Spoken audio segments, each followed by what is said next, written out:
let me focus on key areas of concern from the national member states' point of view.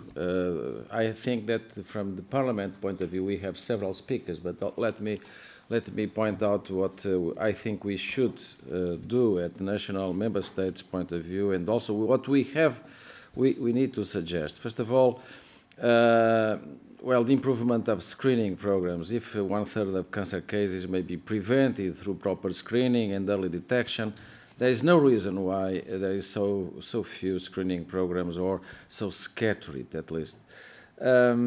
This is an idea that parliaments, national parliaments, we should encourage national parliaments to have meetings such as this to focus on national issues, and one of them is screening. The second issue is national policy, cancer policy, cancer control policy. Of course, there are many countries yet and many regions inside our countries where the concept of team treatment is not yet adopted. So the first strike against cancer has been surgical, which you all know that is probably, in sometimes may be the good approach, but in many times can also be a very bad approach.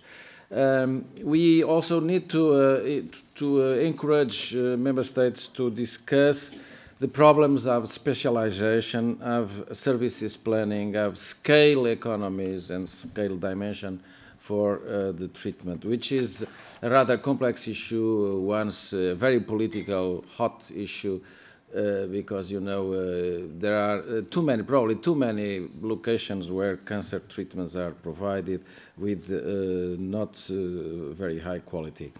And another topic that needs to be strongly encouraged is cancer registries. There are still lacks and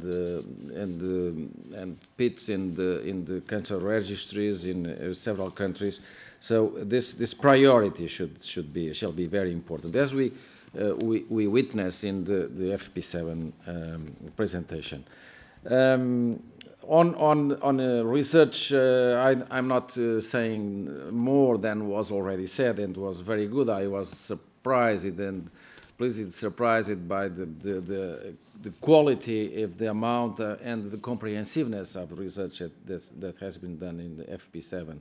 So we should continue and enlarge the scope of FP7 for FP8.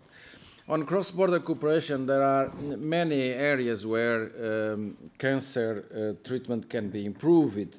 First of all, best practices can be clearly translated from one country to the neighbor countries, guidelines as well, and also cross-border screening. In my country, Portugal, we have been already working with between Algarve, Alentejo, and Andalusia in Spain to have joint efforts for screening breast cancer and colon cancer. So that's an idea that needs to be strongly developed.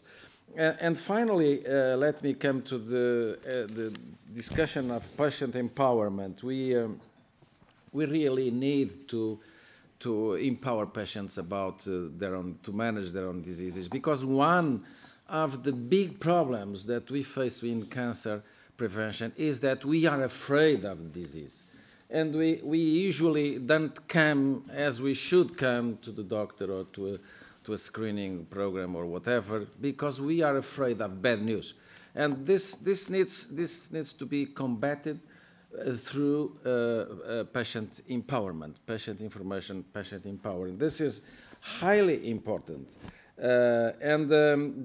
Not only for pushing patients to be more familiar with a chronic disease. Today is a chronic disease, so we need to encourage people to come sooner to the contact with the health system.